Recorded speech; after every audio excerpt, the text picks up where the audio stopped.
Alemanha, Portugal. Isso. Fui pra Ilha dos Açores.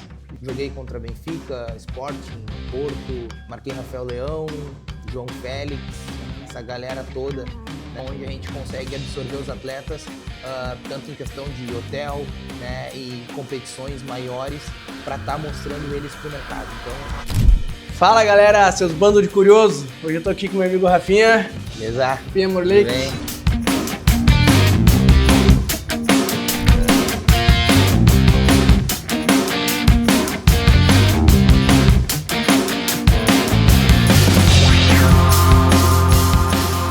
Rafinha, te apresenta aí, meu brother. Fala quem tu é, pra quem não te conhece. Te apresenta pra galera aí. Então, bom dia. Meu nome é Rafael, tenho 27 anos. Hoje sou CEO do Esporte Clube Serra Mar, clube aqui de Capão da Canoa, clube de futebol, né, onde a gente trabalha aí com mais de 500 atletas. Né. Fui jogador profissional, né, de futebol, joguei até meus 22 anos e hoje estou aí agora nessa nova carreira, né, há mais de 3 anos, podendo, né, proporcionar para a comunidade, para alguns atletas, né, aqui da nossa região, essas oportunidades, né, de estar indo para grandes clubes, de estar podendo ter um trabalho, né, de clube grande aqui na nossa região. Então é isso, a gente tenta sempre fazer uma captação, né, de atletas aqui, também de todo o Brasil, para estar melhorando, performando eles, para poder colocar eles em grandes clubes aí. Bom, então vocês já tiveram uma ideia de como vai ser a vivência hoje, né? Vou fazer com um cara profissional, cara. Um cara que já jogou em vários times aí, Europa. Enganei um pouco. Enganou? Mas que jogou na Europa, né? Na Europa, isso. Aqui no Brasil também, vários times. Na verdade, com 14 anos eu fui para a Alemanha, né? Onde comecei a minha carreira mesmo de futebol. E depois acabei indo para Portugal, fiquei 3 anos. Aí depois rodei pelo Nordeste, Brasília, e aí por último estava na Itália, onde fiquei antes da pandemia, que foi onde, né, eu já estava quase me formando, optei por voltar e começar o projeto. Mas sim, rodei, né, por alguns clubes e a minha carreira inteira foi praticamente fora do país. Na Alemanha, qual time tu jogou lá? Na Alemanha eu comecei no Heidhausen, aí depois acabei indo pro Unterhaching.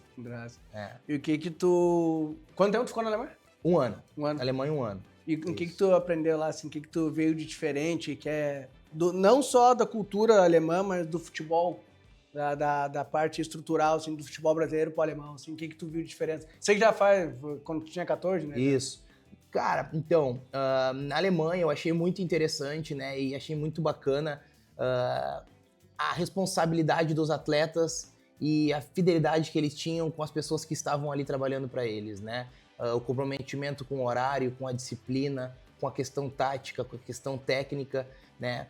Muitos campos de futebol espalhados, eu morava em Munique, então muitos campos, né, que tinham na cidade sempre lotado de gurizada, aprendendo a bater com as 2 pernas, sabe? E tu não via eles reclamando porque estavam fazendo algum trabalho que era de dificuldade para eles, não. Eles realmente queriam aprender aquilo, então a gente vê que eles estavam ali se preparando para, né, ingressar um dia numa carreira profissional. E eu via que na Alemanha essa questão de horário e comprometimento, cara, era muito assim rigoroso, né? Então hoje, dentro do nosso clube aqui, a gente também tenta implementar algumas situações assim de pontualidade, né, de comprometimento, de questão de boleiragem, que a gente fala assim, que antes de eles virarem jogadores, né, eles já querem ser jogadores. Sim. Então, a gente sempre tenta passar para eles algumas vivências que a gente teve, né, com outros lugares, né, fora do Brasil, para que eles possam, né, nossos atletas aqui,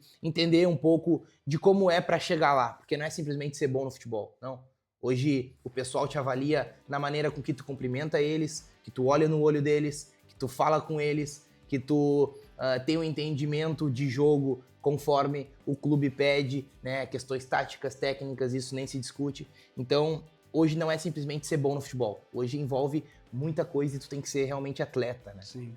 E a adaptação lá, como é que foi, Rafinha? Chegar assim, sair do Brasil pela primeira vez, não sei se foi a tua primeira vez. Primeira vez. Como é que é chegar num país totalmente diferente, se adaptar, falar a língua? Como é essa questão, cara? Então, na Alemanha, a gente tinha um tradutor, né, no nosso clube, então era mais cômodo para nós, mas sempre nos países onde eu fui, eu sempre procurei né, ter o inglês como base para poder me comunicar como uma língua universal.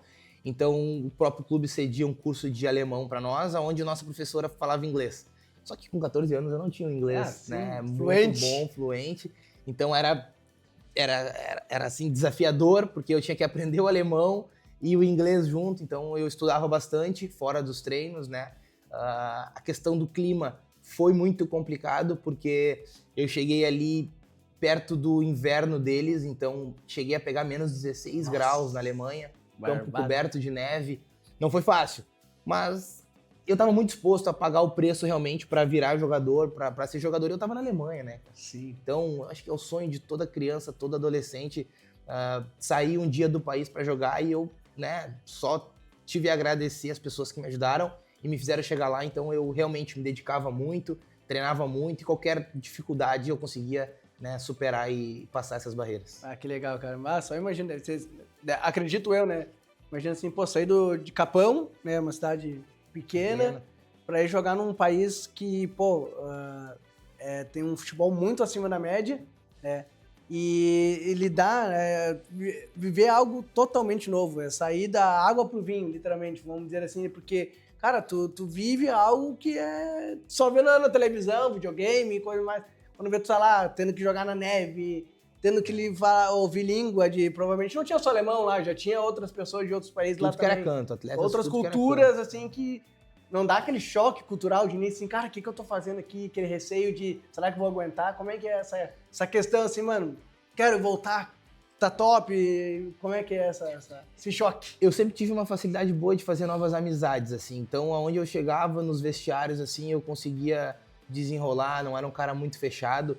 Então tinha camaronês, tinha nigeriano, tinha americano, diversos países, né? Jogadores de vários lugares lá. Então tu aprendia um pouco com cada um. E o brasileiro tem aquela coisa da carisma, né? Da música no vestiário, da resenha que a gente costuma dizer. Então aonde a gente chega, o brasileiro, ele realmente encanta, ele alegra o lugar. Então a gurizada começava a me convidar, né, para ir na casa deles. Eu tinha 14 anos, né? Eu era muito novo. Então eu tava morando sozinho num país muito grande e novo para mim, né? Tudo muito, tu foi sozinho para lá, só tu? Fui sozinho com mais 4 atletas, mas daí cada um foi para outros clubes, né? E a gente acabou morava meio que sozinho. Então tu precisa fazer novas amizades, tu precisa estar conectado com os atletas, porque dentro de campo é eles que vão te ajudar a resolver, né, os problemas. Então para mim foi muito tranquilo. A adaptação, assim, eu sempre consegui me adaptar à comida, à língua, à cultura, ao clima. Cara, a gente tem aqui frio também, a gente não tá aqui o Brasil, onde a gente mora, aqui no Rio Grande do Sul, Gramado, é frio. A gente tá acostumado com o clima. Então, para mim, sempre foi mais tranquilo. Então, cara, era muito bom, assim, a Alemanha é um país, Munique, né? Onde eu também comecei a entender um pouco mais dessa questão de mini-jogo, né? Porque lá em 2014, muito campo reduzido, a gente fazia muito treino de campo reduzido, espaço curto para depois tirar da pressão. Então aprendi muito, assim, porque aqui a gente fazia muito treino coletivo, muito campo aberto, né? E lá a gente tinha alguns treinos que eram treinos de pouco tempo e muita intensidade, né? Então foi bem bacana, assim, foi desafiador. Foi que ano? 2014, tu disse? 2014. Foi antes da Copa? Isso, antes da Copa. Achamos o culpado do 7-1. Foi ele que passou na nossa estratégia. Foi ele. Ele que passou as ideias de jogo da seleção brasileira. A culpa é tua, Rafinha. Descobrimos quem é o culpado. Não, mas foi... Daí tu estava lá, então, legal. Depois do 7-1, como é que foi essa repercussão lá? Ficavam tirando, né, com a nossa cara lá, mas muito tranquilo, assim. Pessoal, os alemães, eles são, assim, meio fechados, né? Eles... Como eu convivia no meio do futebol, então tinha várias nacionalidades, era mais tranquilo. Mas no alemão, assim como eles, cara, tu ia, por exemplo, numa padaria, tu via assim, um semblante meio fechado. Tu ia no mercado, era tudo tipo meio que regrado, assim, não tem... Parece aquela questão do brasileiro, bom dia, boa tarde, boa noite, abraça, né? Bem-vindo, sabe? Não tem isso lá. Não tem muito, sabe? Então... eles, cara, não mexiam muito com os brasileiros, a gente não falava muito, assim, sobre essas questões. Mas a Copa, para nós, brasileiros, foi muito marcante, foi muito ruim, né? A sensação de, pô, que poderia ter sido muito melhor. Eu estava assistindo junto com todos os meus amigos e foi marcante, foi ruim. E depois a gente, né, estando na Alemanha, entendendo como funciona o trabalho deles lá, que a gente via o porquê dos resultados positivos daquele time alemão, né, cara? Eles estavam mais acima mesmo, né? Não tinha, os caras acima da média. E uma coisa que eu discuto direto com meu pai, né, que é o presidente do clube. Cara, hoje o Brasil, por ser o país de futebol, deveria estar com os campos todos lotados, deveria estar com as praças todas lotadas. Hoje a gente não tem mais, tu não vê ninguém na rua mais jogando bola. Não tem mais isso. Mas onde é que estão essas crianças? Isso aí eu acho que o que quebra é exatamente isso, que é a tela. O celular, computador, videogame. No nosso tempo, Rafinha, eu tenho 30, né? Eu sou 95. Cara, não tinha até os meus, sei lá, até 2008, 2009, né? Foi o estouro do celular e tudo mais. Cara, não tinha o que fazer, a não ser brincar, jogar bola e viver na rua, cara. Não tinha, andar de skate, não tinha o que fazer, mano. Era isso. Hoje em dia, não. Hoje em dia as crianças já nascem, literalmente, mano.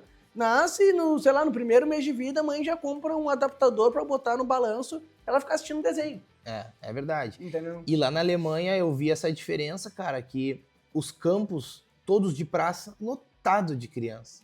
Lotado, sabe? Os pais fazendo força para que as crianças fossem pra rua desenvolver, né? E o legal, o Bayern de Munique, por exemplo, que é um dos maiores clubes que tem da Alemanha, treinava em campo aberto. As pessoas tinham acesso aos jogadores. A gente podia ver os treinos deles. Então isso também motiva aquela criança que sonha um dia em estar no lugar dos caras. Pô, eu assisti esse treino com o Robin, ali tava o Dante, tava todos aqueles jogadores grandes do Bayern de Munique naquela época treinando na nossa frente, sabe? A 2 metros de distância. Então aquilo motivava as crianças. E eu acho que hoje falta um pouco dessa aproximação da torcida brasileira junto com o jogador, né? Eu acho que também os tickets de estádios estão cada vez mais caros. Muito caro. E o Brasil não é isso, né, cara? O Brasil, o futebol brasileiro, ele é o povo mesmo que precisa estar lá dentro torcendo. Eu chego, às vezes, no Beira-Rio, chego em alguns estádios que eu vou no Brasil, cara, me dá uma dor de ver aqueles estádios com 60 mil lugares com 20 mil pessoas. Né? Mas também tu vai olhar o preço de um ticket que você falou, daí 150 conto, mais 400, barato. Alguns ingressos, cara, em jogos importantes. Né? Não, jogo importante passa de 200 fácil. Então, 200. Como é que tu vai levar aquela família que tem 2, 3 filhos pra torcer, tu incentivar aquela criança a torcer pelo ídolo? Tu afasta, né? Então a gente precisa repensar um pouco isso, que eu acho que na Alemanha é muito legal, sabe? Essa aproximação da criança junto com os clubes grandes. Claro, né? Tem muito respeito, né? Não tem aquela bagunça, aquela gritaria. Tu tá ali vendo o treino, mas tu tá ali quieto e assistindo os caras todos, bate palma. Então, isso que é legal e eu vi que é diferente lá. Vamos puxar um pouco até pro nosso aqui, vamos granalizar. Grêmio e Inter hoje, tu não tem acesso, nem a mídia tem acesso aos treinos deles. Então, tu chega lá, tu não consegue assistir um treino, tanto de Grêmio quanto de Inter. Sem contar que é difícil de chegar tanto no CT dos dois, né? É um difícil acesso e quando chega tu não consegue visualizar o treino deles. Sim. Então é isso que tu falou, tá cada vez mais afastando do que aproximando. E daí com isso, né, muitas crianças perdem o interesse em jogar futebol, acabam ficando no telefone, né? Então a gente, cara, tenta fazer assim, nós como clube, um papel de poder oportunizar. O que eu digo? A gente junta os atletas aqui, a gente treina, a gente dá todas as condições, a estrutura e tenta levar eles dentro dos CTs dos clubes grandes para poder ver, é possível eu chegar aqui, né? O que eu preciso fazer para estar melhor que aquele cara que eu tô jogando contra aqui no Grêmio. Então a gente tá sempre tentando, né, marcar jogos bons, jogos grandes, né? Mês passado agora a gente fez jogo contra a Juventude, Grêmio, Novo Hamburgo, sabe? O Inter a gente joga direto contra também dentro do CT deles. Então é isso que é o nosso objetivo, né? A gente conseguir mostrar para eles que é possível, cara. Porque é possível. Hoje a gente, com 3 anos de clube, tem atleta titular da Sub-17 do Inter, tem 2 com contrato profissional no Juventude, Sub-15 de Juventude, fora do país, Operário no Paraná. Então, assim, as coisas vêm acontecendo para quem realmente acredita e paga o preço, né? Porque realmente é uma mudança de cultura numa região que muitas vezes não teve esse direcionamento para os atletas, né? Muitos atletas treinando 2 vezes por semana, né? Durante toda a infância, dos 12 aos 17, é difícil, porque tu pega e compete com o guri do Inter que treina todos os dias, praticamente 2 turnos. E é nível alto nível, né? Então olha, durante 6, 7 anos, quantos treinos ele fez, quantos jogos ele fez, comparando ao atleta daqui. Não que o atleta daqui seja inferior, tecnicamente, não, porque ele não teve o treino, não teve o trabalho. Então é isso que a gente tenta sempre, né, passar aí para as famílias, para os atletas, que eles precisam primeiro estar aqui para depois sair daqui para um lugar melhor, né? Sim. Tá, beleza. Acabou na Alemanha, vai para onde depois? Portugal? Alemanha, Portugal. Isso. Fui para Ilha dos Açores. Ilha dos Açores. Cara, uma cidade pequena, não foi fácil, o avião pequeno, balançava pra caramba aquilo lá. Mas não tinha shopping, não tinha nada lá. Meu Deus, cara. Mas bem Quantos legal, habitantes assim. que é? Menos de 10 mil Cara, habitantes? eu acho que uns 25 mil, mais ou menos, é. E uma cidade, assim, carismática, legal, mas rodeado por água, né? Tudo que a gente tinha que fazer tinha que pegar avião. Então, o jogo fora de casa era de avião, né? Era diferente pra mim, porque viajava toda hora, né? Mas muito legal, assim, foi minha primeira experiência no futebol profissional. Qual time lá? Com 16 anos, no Praiense. Praiense. Primeira vez que tive nome na camiseta, então foi muito legal, assim, tu chegar no vestiário e ter tua camiseta com o teu nome, né? Isso foi muito gratificante, né? Porque, pô, é uma família que sonha, muitos parentes, né, que fizeram um esforço pra estar ali naquele momento, então... quando eu chego lá e eu tenho a oportunidade de estar no time profissional com 16 anos, foi muito legal. Acho que uma coisa que a gente não falou ainda, Rafinha, até pra gente, já alongou, devia ter falado, qual era a tua posição? Lateral direito.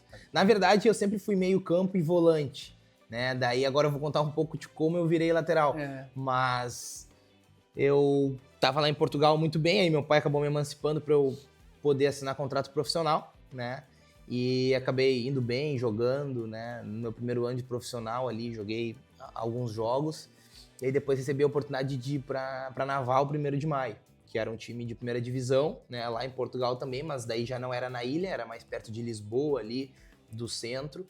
E, bom, foi onde eu fiz minha melhor temporada, posso dizer assim, como jogador, né? De 38 jogos no Campeonato Português, fiz 36 titular, fiquei fora de um por lesão de ombro, e outro por amidalite, mas joguei contra Benfica, Sporting, Porto. Todos grandes. Marquei Rafael Leão, João Félix, Coimbra. Essa galera toda, né? Que hoje tá no mercado aí em grandes clubes. Então foi muito legal, assim, uma temporada muito boa, muito mesmo. Lembro que acho que eu tive 11, né, reportagens em jornais, assim, como destaque de partida. E foi aonde eu tive o meu maior desafio. Por quê? Porque eu sempre fui meio campo, como eu tava falando, né? E no meu primeiro dia, muito engraçado, que o treinador chegou pra mim e me cumprimentou e falou assim: "Oi, tudo bem? Eu não gosto de brasileiro." Ah, coisa boa! Minha primeira impressão no clube foi essa, Bem tranquilão. na frente de todo o grupo. E hoje ele é um grande amigo meu, né? E era só tu de brasileiro que tava Marinho. Era só tu. Tinha um que tinha passado por lá, mas não ficou. Mas eu era o primeiro a chegar na pré-temporada do elenco. Depois chegaram mais dois. Baita recepção, né? E na frente de todo o grupo ele chegou: "Tudo bem, não gosto de brasileiro." Na frente de todo mundo. Eu, meu Deus, o que eu vou fazer? E o psicológico Falei, uma hora dessa. cara, vou trabalhar. Vou focar aqui, que tô vendo que é uma oportunidade bacana, né? Então, deu um mês de pré-temporada, eu sempre muito bem fisicamente, sempre tentando me cuidar, né? Questão de alimentação, tudo. Ele chegou pra mim e falou: "Cara, quero te usar nos meus 11, mas o meio-campo é difícil." Realmente, nosso meio-campo era muito forte. Tem um atleta que até hoje tem atividade, que é um grande amigo meu, que é o Nuno André. Sou fã do Nuno, jogou comigo, cara, fazia gol de bicicleta, gol de falta. O lateral esquerdo, né? Não, meio-campo. Meio-campo. Ah, tá, acho que era o Nuno que tava falando do lateral esquerdo aqui da seleção. Não, o Nuno André é outro atleta, hoje joga em Portugal lá também.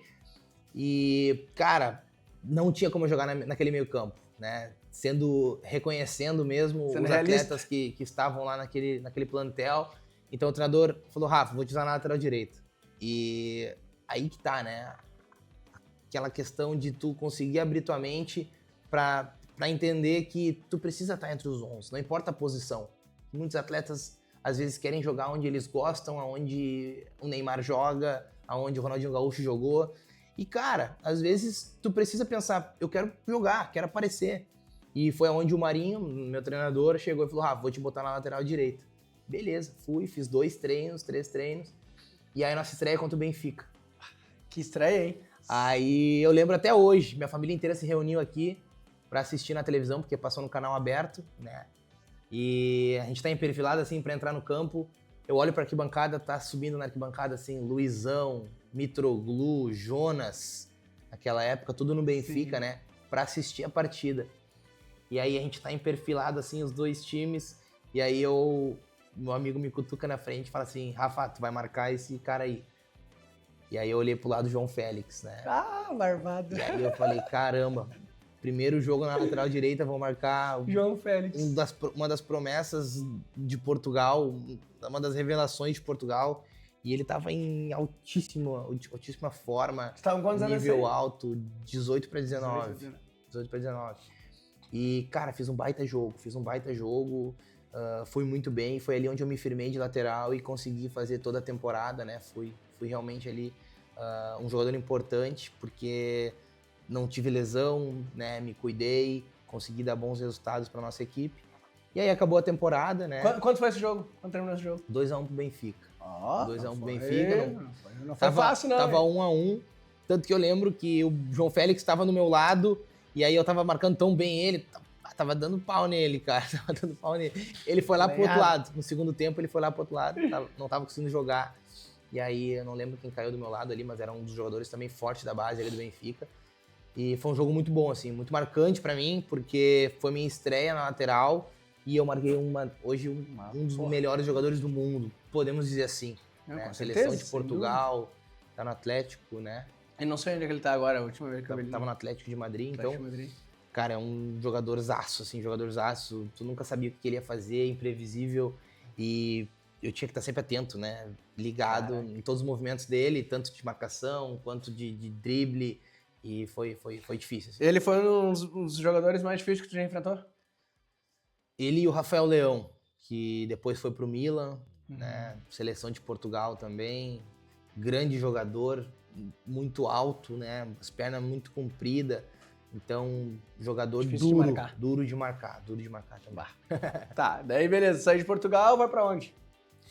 Aí daí saí da Naval 1º de Maio, fui pra Acadêmica de Coimbra, né? Um clube também que o profissional joga a Série B do Campeonato Português.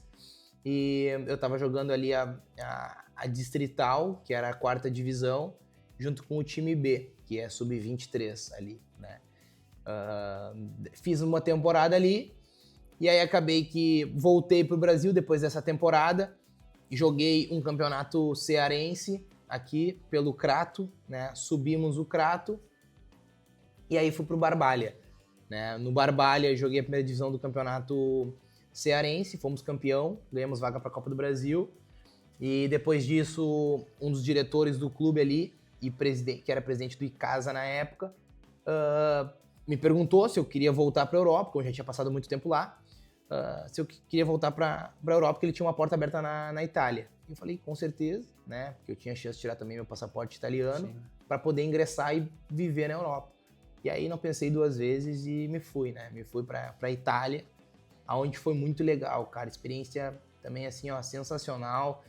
Acabei entrando no clube onde estava o irmão do Balotelli, que virou grande amigo meu, o Enoch Baruá, um centroavante também. Pô, gente boaça, gente finíssima. O Balotelli estava sempre lá no clube com a gente, então conheci, né, grandes personalidades do futebol italiano quando eu cheguei lá, né, e foi muito bacana. Pena que acabou dando, né, a infelicidade da pandemia. Jogou bem a época da pandemia? Peguei bem a época da pandemia, foi aonde eu já, né, resolvi voltar pro Brasil e parar de jogar, porque a pandemia durou aí 1 ano e meio, 2 anos, né?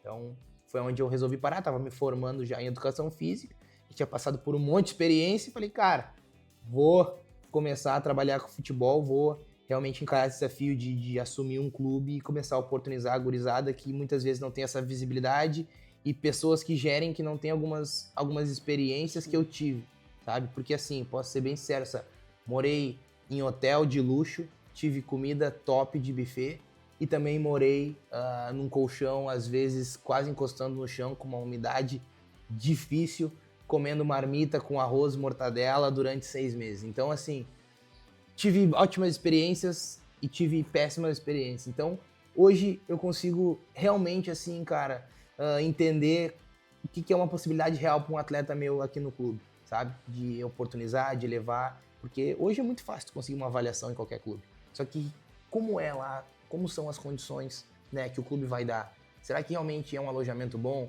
É uma alimentação boa? É um treinamento bom dentro de um CT legal? Então, às vezes, é melhor tu reter o atleta aqui dentro, que tu sabe que ele está sendo cuidado, para sair no momento certo e ir para um clube que realmente vai dar, né, continuidade na carreira dele, do que simplesmente ir, ficar bangu, se alimentar mal, entendeu? Então, eu consigo, né, passar para algumas famílias, para alguns meninos, né, essas experiências que eu tive, porque a gente costuma dizer que é dar bote errado. Eu fui para alguns clubes, cara, um tiro no escuro. Sem nem saber o que ia acontecer, onde ia morar. Chegava lá, cara, não tinha condições. Só que eu queria tanto que eu tava cego, eu queria ficar, sabe? Chegava lá, por exemplo, metade dessa sala aqui, cara, tinha 3, 4 beliche.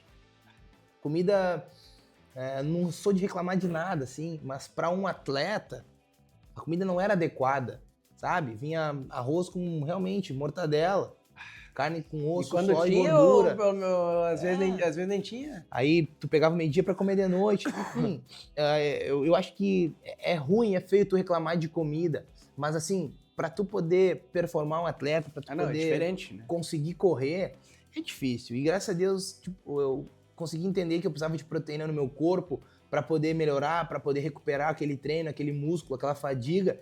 E eu suplementava, né? Suplementava muito com BCA, creatina, whey, que são suplementos que hoje um atleta precisa, né?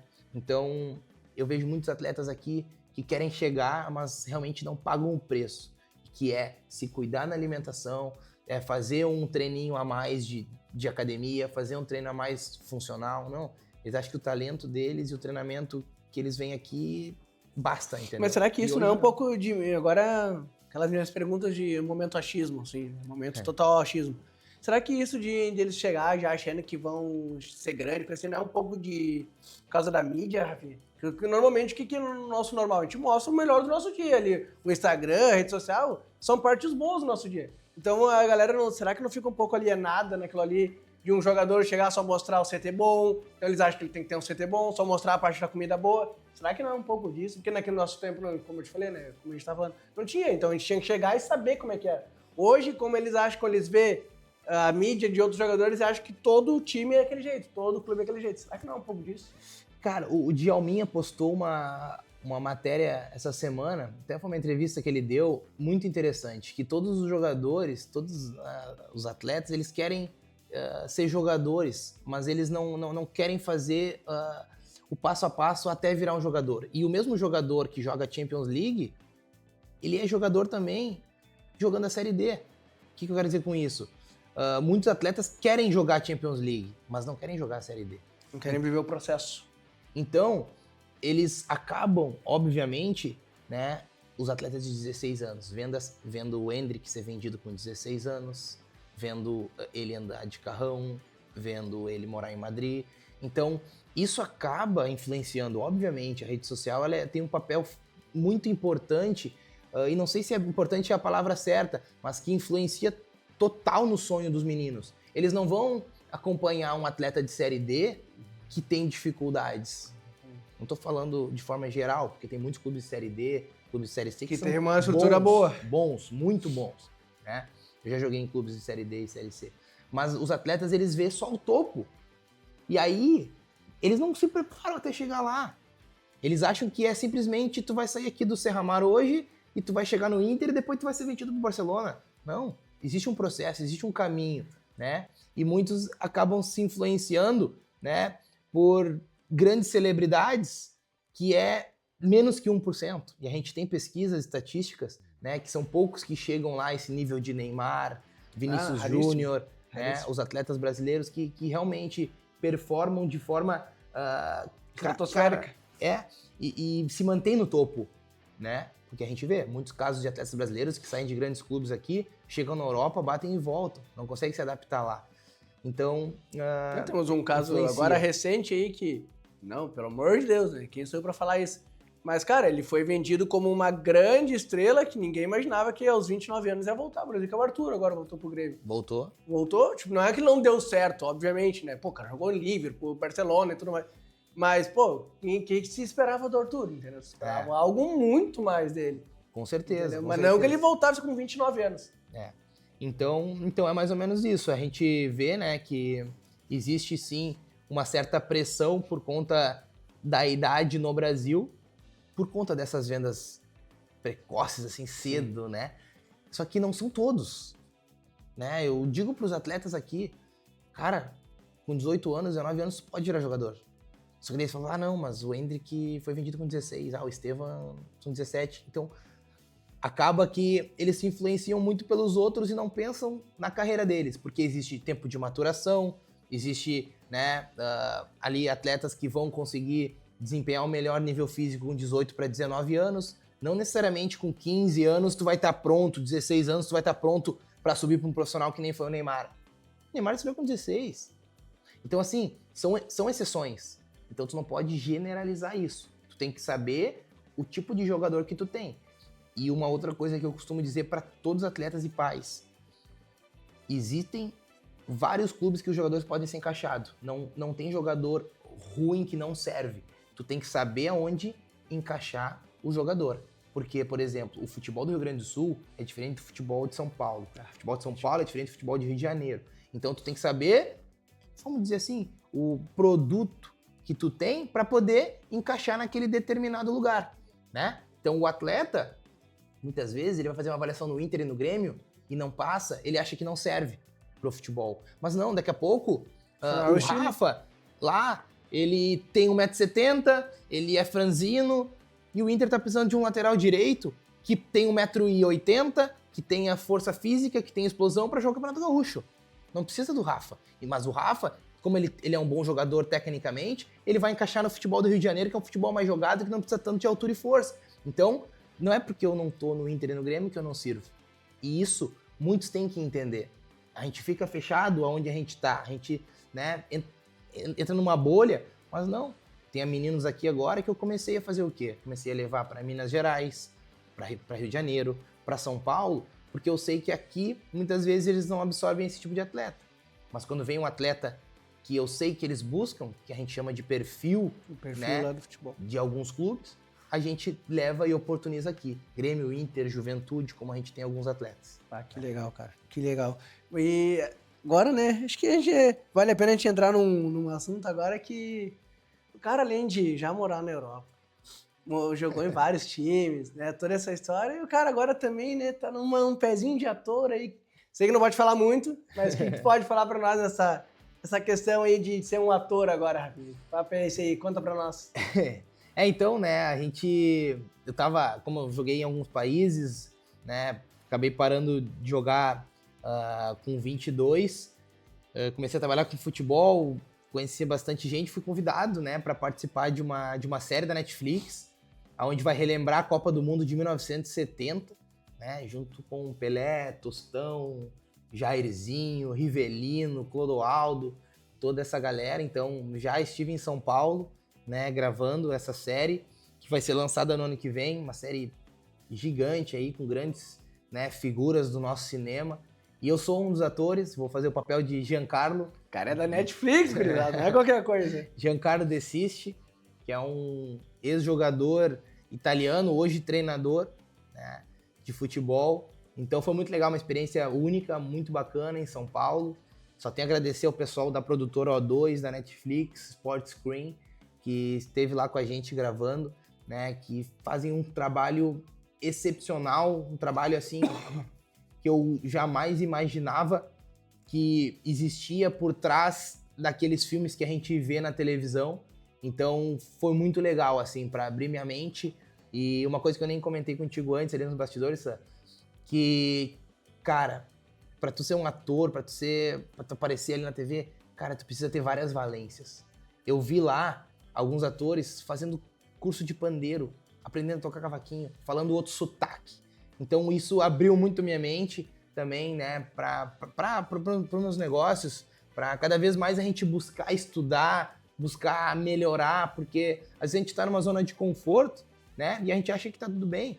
Mas o ator, aquela pessoa que tá ali encenando aquele personagem, ele tem muitas valências, muitas valências. Ele é engraçado, ele sabe mudar de humor, ele sabe tocar todos os tipos de instrumento, ele fala vários sotaques, ele fala outras línguas. Então é muito legal essa questão do cinema, da arte, assim. Então foi uma experiência incrível, né? A gente tá agora ansioso aí para ver como vai ser o filme em março, né? A produtora O2 também fez o filme do Ayrton Senna, que tá na Netflix. Então quem não viu, dá uma olhada para ver como é que é toda a produção, imagem, o jeito que eles gravam é diferente, top. É top.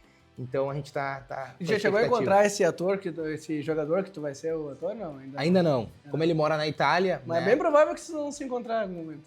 Eu até dei uma pesquisada na vida dele, vi algumas redes sociais dele, né? Vi que o filho dele é bem ativo nas redes sociais e depois, quando eu tiver ali a permissão de poder conversar, sim, eu vou sim entrar em contato pra gente tentar marcar um encontro lá na Itália ou se um dia ele vier aqui pro Brasil, aqui no Brasil. Que legal, cara. Eu não vou perguntar muito porque não pode ser dito, tá, gente? Tem muita coisa ainda, tá em gravação, então não pode falar muita coisa, mas é um ponto interessante que seria entrar aí, porque, cara, não é qualquer coisa, entendeu? Pô, é uma série pra Netflix, uma produtora gigante, então acho que não poderia deixar de falar desse assunto. Mas agora voltando se caminhando mais pro final e voltando a falar um pouquinho assim, mais do Serramar em si, Rafinha. O que é fala pra galera ainda que não entendeu o que é o Serramar, onde é que fica localizado, qual é o intuito do Serramar em si? Então, o Serramar ele nasceu em 2013, né, onde a gente teve a ideia de fazer um trabalho aqui em Capão, na região, de formação, né, de atletas, formação de cidadãos. Então a gente tem essa estrutura aqui, né, grande, com academia, com auditório, com fisioterapia, salas de comissão técnica, vestiários, né? A gente tem 4 campos oficiais, tamanho FIFA, 2 campos de futebol 7, 4 quadras de areia, enfim. A gente tem uma estrutura bem completa para poder fazer com que a gente tenha aqui jogadores, né? Crianças também que sonham em ser jogadores, passar para eles um pouco da nossa experiência, um pouco de estudos que a gente vem trabalhando e desenvolvendo durante a nossa carreira como um profissional dessa área de educação física. Então a gente trabalha de que forma? A gente tenta fazer uma captação no estado, tenta fazer também contatos no Brasil para trazer atletas para cá, né, e melhorar eles, né, e depois conseguir colocar aí em grandes clubes. Hoje a gente está localizado em Capão da Canoa, né, temos também um trabalho no futsal ali na Escola Riachuelo. Ué, você não sabia? Onde tem mais umas 100 crianças que tem ali a iniciação no futebol. Então a gente inicia no futsal com 5 para 6 anos e com 11 para 12 a gente já faz essa transição para o campo, né? Para o atleta vir mais preparado, né? A gente costuma dizer que a gente não é uma escolinha de futebol, a gente é um clube, porque a gente realmente se importa com a formação, né, do atleta. Muitos trabalhos de escadinha, de bambolê, trabalhos lúdicos. Óbvio que a gente deixa a criança ser criança, mas a gente sempre tenta fazer com que ela melhore e chegue aqui, né, para a parte mais competitiva, que vai começar a enfrentar grandes clubes, mais pronta, né? Então, a gente vem conseguindo fazer um bom trabalho, são mais de 500 atletas sob nossa gestão.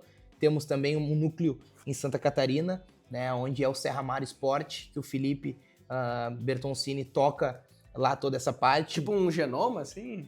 É como se fosse, um núcleo de captação, né? Como se fosse uma franquia, vamos dizer assim, mas não é uma franquia. É um parceiro nosso, é um braço nosso do clube, onde muitos atletas que saem de grandes clubes lá em Santa Catarina, ou o Felipe prepara para depois trazer para cá, que é a nossa matriz, onde a gente consegue absorver os atletas, tanto em questão de hotel, né, e competições maiores, para estar mostrando eles para o mercado. Então, lá a gente tem mais ou menos 200, né? E temos futsal e também aqui no campo. Então é bem complexo assim hoje o clube. A nossa ideia é conseguir oportunizar para a gurizada boas competições, né, bons treinos. Nossos treinadores, né, são muito capacitados. A gente tem treinador que vem de Porto Alegre e volta todos os dias, né, com licença CBF, grandes pessoas que já tiveram em grandes clubes também. Então, o nosso trabalho é esse, né? A gente conseguir passar para eles, né, o mais parecido do clube grande, o mais parecido do profissional, para que eles estejam preparados. Né? Vem sendo um trabalho muito legal, onde a gente já tem, como eu disse anteriormente, jogadores em Juventude, Inter, Grêmio, fora do país também, como eu tenho uma relação boa, morei lá, levamos mais de 23 atletas, se eu não me engano, para lá. Levei também atletas para a Alemanha, para a Itália. Então vem dando certo, vem sendo muito gratificante poder ajudar essa gurizada, poder ver grandes figuras do nosso futebol mundial presentes aqui no nosso espaço, passando um pouco também das experiências, das vivências deles, né? Como a gente estava conversando antes ali, há 2 dias atrás, estava o Índio Bolívar aqui, né? Contando um pouco da história deles até chegar a nível profissional, e foi muito marcante para a gurizada e para mim também saber que o Índio chegou no Inter com 30 anos e foi campeão do mundo. Imagina. Marcou o Ronaldinho, jogou com o nariz quebrado. Olha a resiliência que ele teve. E hoje muitos atletas com 13, 14, 15 acham que não podem ingressar num clube grande. O Índio chegou com 30 e foi campeão do mundo. Então foi muito legal, assim, foi muito marcante, foi um dia muito especial para nós todos, porque isso mostra que para tu ser jogador, para tu, né, conseguir alcançar o teu objetivo como atleta profissional, tu precisa ralar, até realmente chegar para comer a carne, né, que é a parte boa lá. Então, a gente está muito feliz com o projeto, a gente está entusiasmado, a gente está com novidades aí para o futuro também, de expansão, de crescimento, de novas parcerias, né, a gente foca muito também em intercâmbio, que eu vejo que abre muito a mente de todos os nossos atletas aqui. Tiveram 9 atletas americanos aqui, vieram falando inglês, convivendo com os guris diariamente em inglês. Então foi muito legal que muitos, né, despertaram para poder aprender a nova língua. Né? Os guris aqui que iam na escola vinham treinar. Hoje já estão começando a fazer cursos de inglês, né, se preparando para o futuro, quem sabe, e estudar, jogar, se formar, né, sair, né, daqui do Brasil. Tu me falou ali antes também nos bastidores que tinha uns chineses aí também, né? Isso, vieram 2 chineses de Hong Kong no ano passado, veio colombiano, haitiano, chinês, americano, e também teve mais um atleta, eu acho que o haitiano eu falei, enfim, teve mais um atleta de mais uma nacionalidade que eu não tô me lembrando agora, que tá anotado no meu celular ali, mas a gente tem bastante essa parte de intercâmbio, sabe? Bem, e de que idade que legal. treina aqui? Qual a idade mínima e a idade máxima pra jogar? No futsal a gente tem dos 6 aos 12 e no campo a gente começa dos 12 aos 17. A gente fez ano passado uma categoria sub-20, que é a nossa ideia fazer no ano que vem também uma sub-20 forte, né? Porque eu gosto de trabalhar nessa idade, porque muitos clubes acabam mandando embora, dispensando alguns atletas nessa idade, atletas com boa formação, né, com bons currículos. Então, na nossa sub-19 do ano passado, a gente conseguiu empregar 9 jogadores, né? Então foi muito legal, foi um resultado muito bom. Então a gente trouxe os atletas para cá e eu costumo chamar que é uma outlet. A gente traz o atleta que por um acaso não ingressou em um grande clube, dá uma melhorada, dá uma ajustada, bota na vitrine, né, que é a competição boa, dá uma boa estrutura, um bom treinamento, né?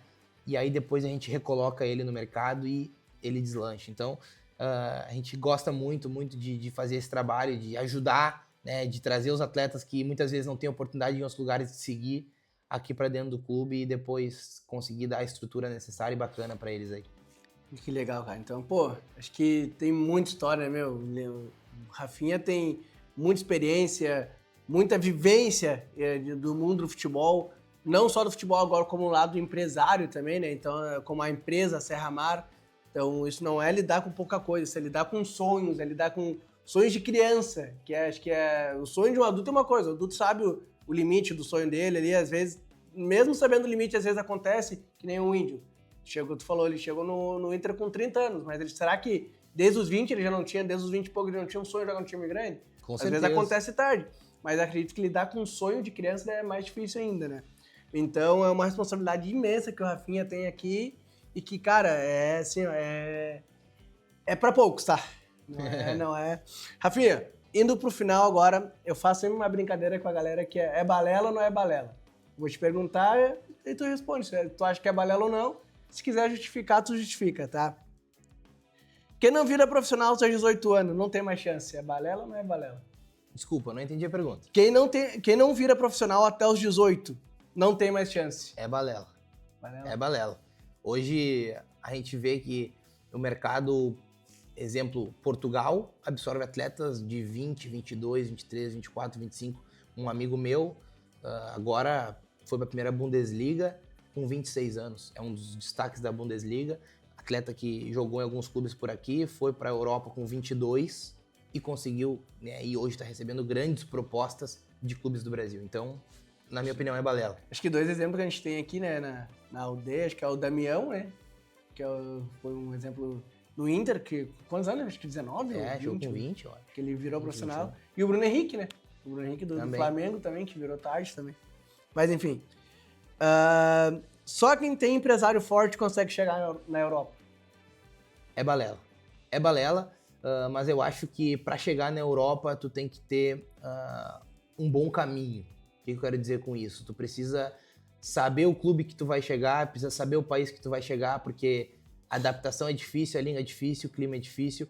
Então não adianta, por mais empresário que tu tenha, seja um grande empresário, te colocar, né, te inserir dentro de um contexto de muita dificuldade, tu não consegue. Eu uso de exemplo muito o Rio Grande do Sul. O atleta que joga o Campeonato Gaúcho ou joga aqui no estado, ele está preparado para jogar em qualquer lugar. Porque o clima é diferente, né? O jogo é diferente, a força é diferente, é aguerrido, é um futebol truncado. Então, por exemplo, tu traz um atleta do Nordeste, que está acostumado a treinar todos os dias com 42 graus. Tu traz para cá, tá 10 graus, 5 graus, pega gramado, tá 0 graus.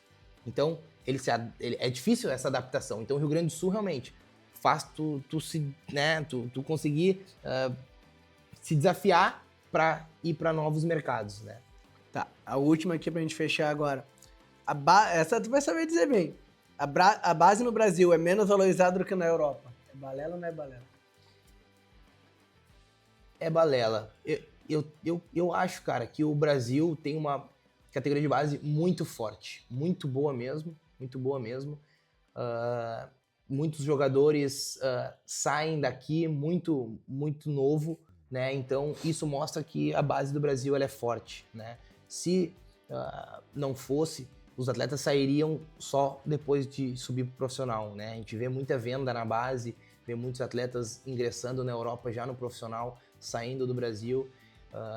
A Europa tem uma base muito forte também, mas eu vejo o Brasil bem parecido, tanto que nos campeonatos mundiais todos teve agora a final Palmeiras e Barcelona. Não sei se tu acompanhou na Sub-20, passou na TV aberta. Foi de igual para igual o jogo, foi de igual para igual. A gente não perde, né, nunca para eles lá. E eu tive a experiência de estar lá e estar aqui, e eu vejo que o cuidado com o atleta na base no Brasil, ele é muito legal, muito bom mesmo. Né? Por isso que a gente consegue formar bons jogadores, a gente consegue formar bons atletas quando sobem pro profissional também. Era pra ser a última, mas acho que essa aqui é interessante, até pra gente fechar, assim, pra ser a última mesmo. Mais importante que a técnica é ter disciplina. É balela ou não é balela? Ter disciplina é mais importante que a técnica. Com certeza. Não é balela. Né? Na minha opinião, hoje a disciplina vem antes da parte técnica e da parte tática, porque se tu for um cara comprometido com o teu sonho, né? Se tu for um cara que não vai trair o teu sonho, o que é isso? É tu vir todo dia, tu treinar todo dia, tu dormir bem todos os dias, tu te alimentar bem. Cara, isso diz muito sobre disciplina. Tu ter comprometimento de horário, tu ter responsabilidade, tu aprender novas línguas, tu vir e entender tudo que o treinador quer passar pra ti, tu realmente conseguir se adaptar em 2, 3 posições, tudo isso é disciplina, né? E hoje, para tu poder ser um jogador, como a gente estava, né, falando no início do vídeo, é muito mais do que tu simplesmente entrar em campo e fazer 2, 3 gols, dar uma lambreta, dar um chapéu. Hoje eles têm uma avaliação, e eu acho muito legal, eu tenho uma avaliação também ali no meu telefone de um atleta nosso que foi para Portugal. Eles avaliam a tua maneira de caminhar, tua maneira de correr, a tua parte cognitiva, toda a questão linguajar que tu tem, o jeito que tu cumprimenta as pessoas dentro do clube, se tu cumprimenta o presidente igual tu cumprimenta o pessoal da rouparia ou o pessoal da limpeza, enfim, tudo isso eles fazem uma análise. Isso é disciplina, né? Isso tu aprende inserido dentro de um clube que te passa essa informação, porque muitos atletas acabam trilhando a base em clubes grandes e acham que já são jogadores com 16, 17 anos e viram umas marras, viram umas pernas, e não é isso. Quando tu chega na Europa e tu precisa realmente provar que não é só a parte de dentro de campo, aí eles, o negócio é difícil mesmo. Então a parte da disciplina, cara, é fundamental antes de qualquer coisa. Eu gosto muitas vezes de ter 20 atletas com disciplina do que 20 atletas com potencial, com qualidade técnica, que não escutam o treinador, não escutam o que a gente passa para eles, não tem comprometimento com o clube e com o trabalho. Porque se tu pedir para esses 20, cara, vamos escalar esse morro que lá vai nos dar bons frutos, os caras vão. Se tu pedir pros atletas técnicos, que muitas vezes vão achar que lá é um caminho difícil, um caminho árduo, não vão ir, cara, tu não ganha jogo, tu não ganha resultado, tu não ganha título, tu não consegue empregar jogador. Então, eu gosto muito, cara, muito de caras com disciplina, exemplo Cristiano Ronaldo, caras que realmente se cuidam em tudo que é tipo de situação, tanto rede social, quanto alimentação, quanto casa. E eu comento direto com os nossos atletas aqui. Não sei se vocês viram a reportagem do Vinícius Júnior, no documentário dele que tem na Netflix. Eu vi também coisas que, cara, me fizeram ver o porquê que ele tá lá. E muitos vê ele só na televisão e acham, ele tem talento, ele nasceu bom. Cara, não. Pra vocês terem uma noção, a preparação dele para aquele determinado jogo, ela é tão rigorosa, ele tem tanta disciplina, que quando ele tá sentado numa mesa com todos os seus familiares e amigos, eles comem aquela comida e ele não. Ele come a comida que é necessária pro corpo dele. Eu vi isso, não. E outra, o que é colocado dentro do prato dele é a comida referente ao nível do atleta que ele vai enfrentar. Vamos colocar de exemplo. Se ele vai enfrentar um atleta lateral direito que tem muita explosão, tem muita força física, porque ele joga pela lateral esquerda ali do campo, pela ponta esquerda. Ele come, por exemplo, mais carboidrato naquela determinada janta, naquela determinada refeição, para poder enfrentar o cara. Então, olha o quanto o cara se cuida. Olha o quanto ele está disposto a pagar o preço para se manter no topo. Ele não está lá à toa, né? Então, eu passo muito isso para os nossos atletas, que enxerguem bons exemplos, né? Vejam coisas boas na televisão, vejam pessoas que realmente conseguem se manter lá no topo, porque não é fácil tu chegar. Não é fácil. Muita gente. Às vezes, Rafinha, chegar é fácil, difícil se manter às vezes. Também. Às vezes, não tô dizendo sempre, né? Às vezes, você até chega. Quantos a gente já viu que teve uma ascensão e porque não teve disciplina às vezes. É isso aí. Então, por isso que a gente tenta sempre estar em conversas diárias com eles, né?